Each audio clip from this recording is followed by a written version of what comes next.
कुटिया होती है श्री रामचंद्र भगवान जी की। कुटिया को देखते ही दूर से ही भगवान की सुंदरता उसे दिखती है और वो कुटिया में आती है। भगवान को देखते ही तुरंत बोलती है, रुचिर रूप धरी प्रभु पही जाई, बोली बचन बहुत मुस्काई। भगवान को देखते ही ये जो राक्षसी शरीर था उसको तुरंत छल से बदलकर एक सुंदर सी स्त्री बनकर भगवान के समक्ष जाती है और बड़ा ही मुस्कुरा कर बोलती है, तुम सम पुरुष नमो सम नारी, यह संजोग विधि रचा विचारी। शूर्पणखा कहती है कि ना तुम समान पुरुष है और ना मेरे समान कोई स्त्री है। पूरी दुनिया में मैं घूम कर आ गई लेकिन मुझे मेरे योग्य वर नहीं मिला, लेकिन मुझे मिला तो तुम मुझे दिखे और मुझे लगा चलो ठीक ठाक है, मेरे लायक है, अभी ठीक ही ठाक है, पूर्णतः उसके अनुसार नहीं है वो, तो भी बोलती है कि मैंने सोचा ठीक है और मैं तुम्हारे समक्ष विवाह का प्रस्ताव रखती हूँ। राम भगवान तुरंत माता सीता की तरफ देखकर कहते हैं कि ना, मैं तो विवाहित हूँ, एक काम करो, मेरा छोटा भाई है उसके पास जाओ, जिस प्रकार से तुम अविवाहित हो, कुमारी हो, उसी प्रकार से मेरा भाई भी कुमारा है। अब बताइए लक्ष्मण जी कुमारे थे क्या? लेकिन क्यों ऐसा बोला भगवान ने? क्योंकि शूर्पणखा भी कुमारी नहीं थी, वो भी विवाहित ही थी। तो भगवान ने यही कहा कि जिस प्रकार से तुम अपने आप को कुमारी बोल रही हो, उसी प्रकार से मेरा भाई भी कुमारा ही है, जाओ उसके पास। लक्ष्मण जी के पास गए।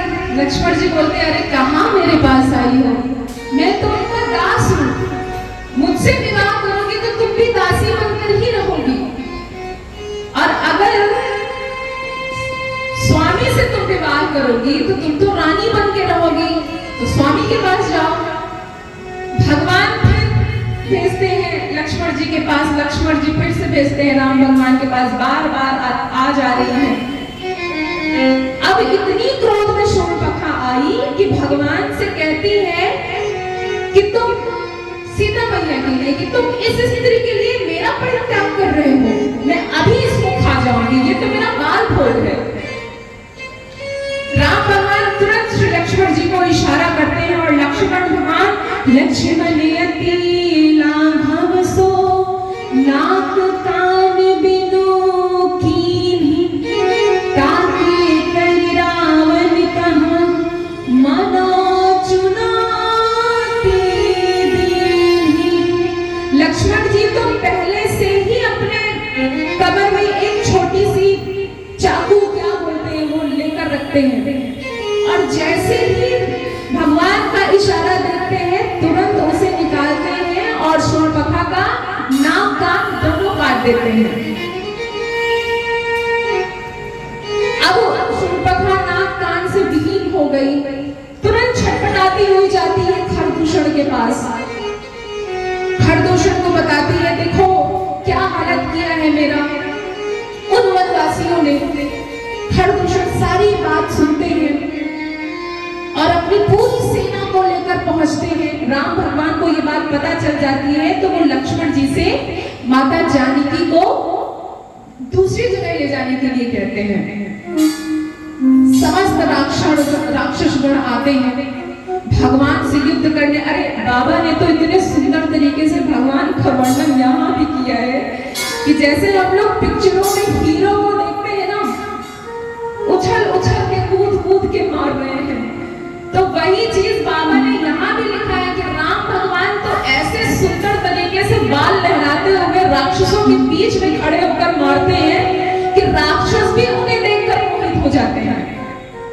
खरदूषण स्वयं ये बात कहते हैं कि ये इतने सुंदर पुरुष हैं, हमारी हिम्मत नहीं हो रही है कि हम इन्हें मारे, लेकिन भगवान सबको मारते हैं। एक इतना भगवान माया रच के, अरे भगवान तो स्वयं मायापति हैं, माया के भी पति हैं, जिनके एक भ्रुकुटी से माया कार्य तो वो है। समस्त राक्षसों के पास एक एक प्रभु श्री रामचंद्र भगवान को और सबको मार डाले, खरदूषण को मार डाले। ये बात शूर्पणखा जैसे ही सुनती है तुरंत रावण के पास जाती है। अब यहाँ पर एक बात आती है, एआई जो आया है, आर्टिफिशियल इंटेलिजेंस जो आया है, वो बहुत कार्य कर रहा है हमारे लिए। कुछ भी आपको जानना हो चैट जीपीटी में जाइए, तुरंत सर्च करिए, वो तुरंत आपको पूरा डिटेल बताएगा। लेकिन एक चीज बहुत गलत भी हो रही है, वो क्या? ये जो आर्टिफिशियल इंटेलिजेंस आया हुआ है, ये हमारी संस्कृति के साथ तोड़ मरोड़ कर रही है। अगर आप ये सर्च करेंगे कि रावण कैसा था, तो एक इंटेलिजेंस ये बताएगा रावण बहुत अच्छा भाई था, वो बहुत अच्छा था, बड़ा ज्ञानी था, प्रचंड विद्वान था। ठीक है, अच्छी बात है। क्या वो अच्छा भाई था? जब शूर्पणखा जाती है रावण के पास, तो रावण तो पहले धिक्कार कर उसको भगा देता है, लेकिन आर्टिफिशियल इंटेलिजेंस ये बताता है कि रावण इतना अच्छा भाई था कि शूर्पणखा को देखते ही तुरंत क्रोध में आ गया कि अब मैं अपनी बहन का बदला लूंगा। तो रावण अच्छा भाई नहीं था, रावण राक्षस ही था।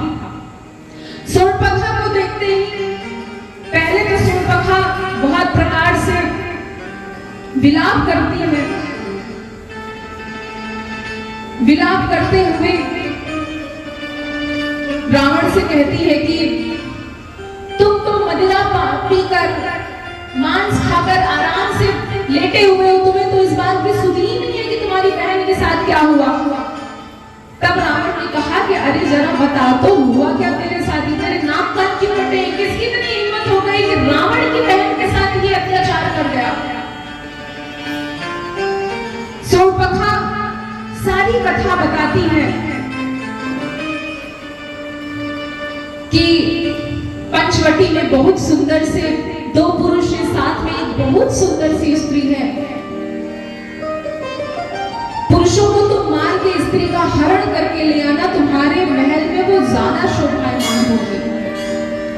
देखिए यहाँ पर रावण इतनी ही बात सुनते ही, और ये जब सुनता है कि खरदूषण को राम भगवान ने मार दिया, तो रावण के अंदर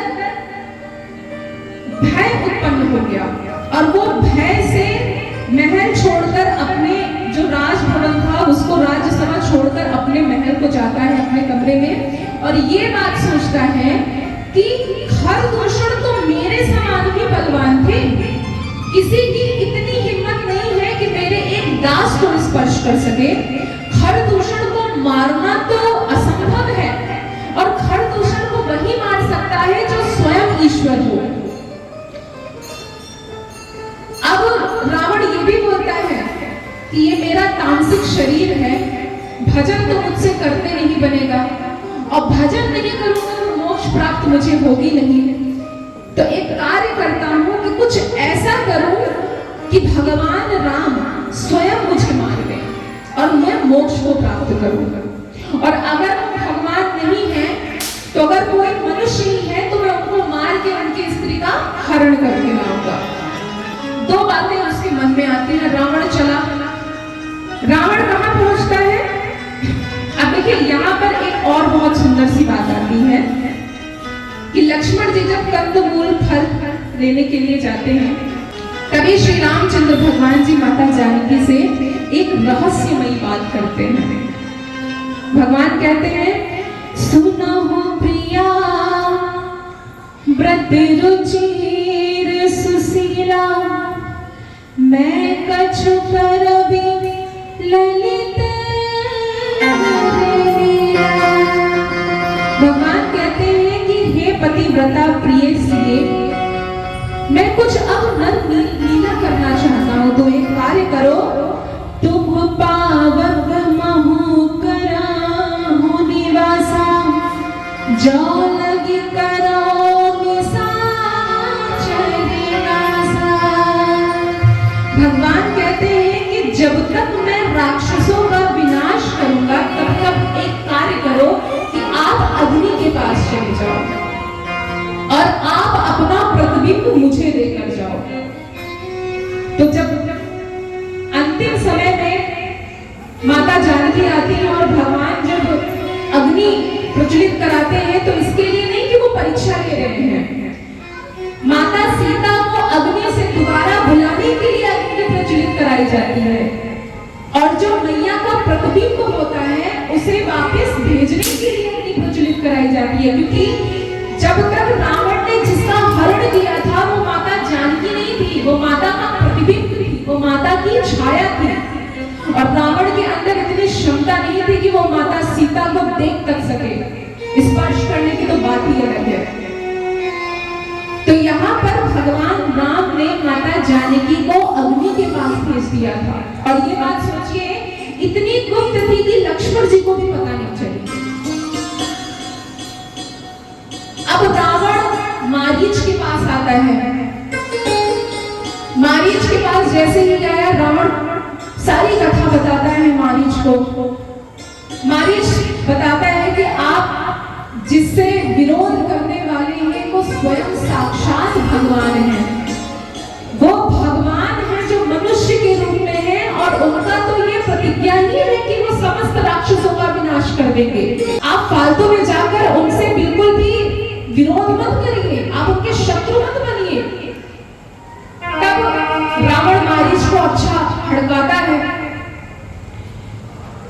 कि मैं जो कह रहा हूं वो मानो, अगर नहीं मानोगे तो तुम मेरे हाथों ही मर जाओगे। राम ने तो तुमको छोड़ भी दिया था, लेकिन मैं तुमको नहीं छोड़ने वाला। विश्वामित्र जी का जब यज्ञ हो रहा था, आपको याद होगा, मारीच और सुबाहु को ही भगवान ने बिना फल का बाण मारा था।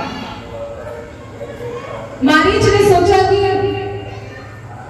चलो इसके हाथों मरने से अच्छा है कि भगवान के हाथों मरकर मैं मोक्ष प्राप्त कर लूंगा।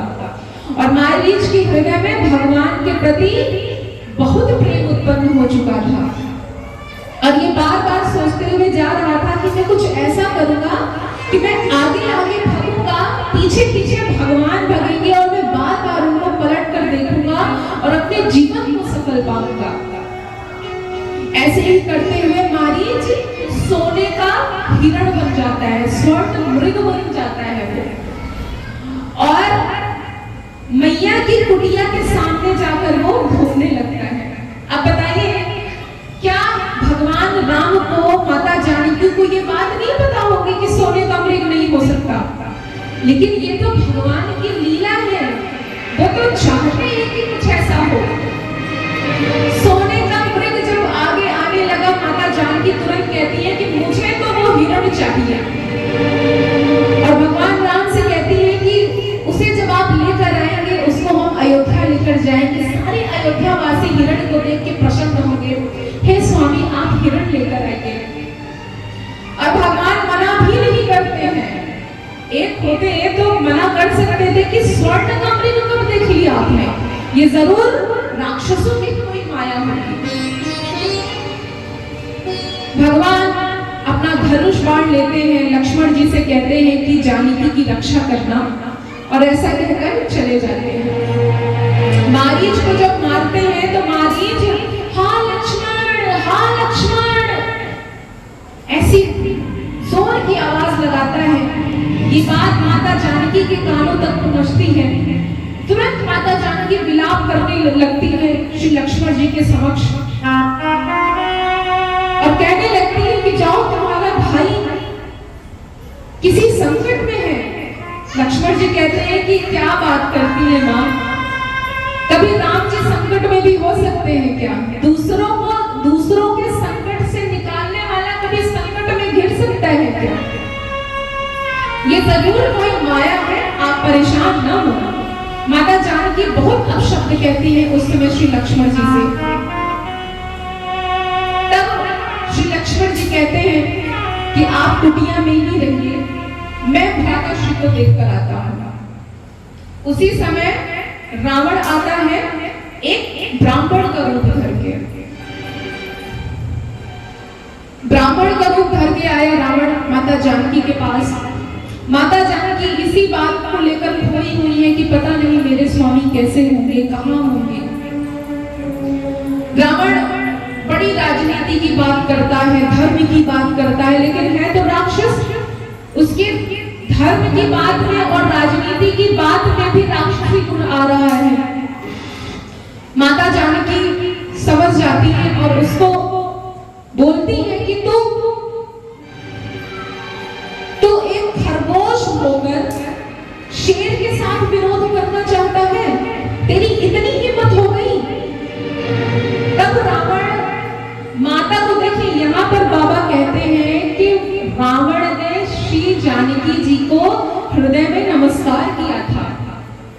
वो पहले माता के चरणों को हृदय में धारण करके नमस्कार किया था, उसके बाद वो क्रोध में होकर माता को रथ में बिठाया था।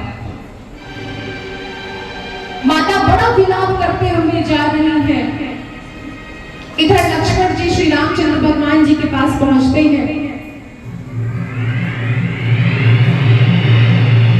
राम जी कहते हैं कि मैंने तो तुम्हें जानकी जी को देखने के लिए रखा था।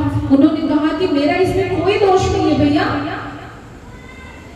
भाभी माँ ने ही आपके पास भेजा है। राम भगवान कहते हैं कि मेरा हृदय बोल रहा है कि जानकी अब विपत्ति में है। उधर माता जानकी विलाप करते हुए जा रही है। गृधराज जटायु जी मिलते हैं। वो जैसे ही मैया की आवाज सुनते हैं, भागते हुए पुष्पक विमान के पास जाते हैं। रावण को ऐसा लगता है कि कहीं पक्षीराज गरुड़ तो नहीं आ गए या कोई सुमेरु पर्वत तो नहीं आ गया। जैसे ही जटायु पास पहुंचता है, रावण कहता है कि आज तो मेरे हाथों मरेगा। जटायु जी कहते हैं कि अरे पागल, तो ऐसे भगवान से विरोध कर रहा है जो तेरा ही विनाश करने के लिए पृथ्वी पर आए हैं, और तू जानबूझकर उनसे विरोध कर रहा है। तेरी तो अब खैर बिल्कुल भी नहीं है। जटायु जी युद्ध करते हैं रावण से। अरे जटायु जी तो ऐसे युद्ध करते हैं कि रावण का चेहरा ही अपने चोंच से मार मार कर खराब कर देते हैं। फिर रावण अपने चंद्रहास खड़ग निकालता है और जटायु को ये उम्मीद रहती है कि राम भगवान इसी मार्ग से आएंगे, तो उनको पता बताने के लिए अपने प्राणों को नहीं त्यागते हैं। राम भगवान उधर श्री लक्ष्मण जी के साथ आते हैं, माता जानकी को ढूंढते हुए जटायु जी को देखते हैं। जटायु जी अपना परिचय देते हैं कि हम आपके पिता के बहुत अच्छे मित्र हैं। भगवान बहुत सुंदर तरीके से जटायु जी को अपना धाम देते हैं, अपना परम धाम देते हैं।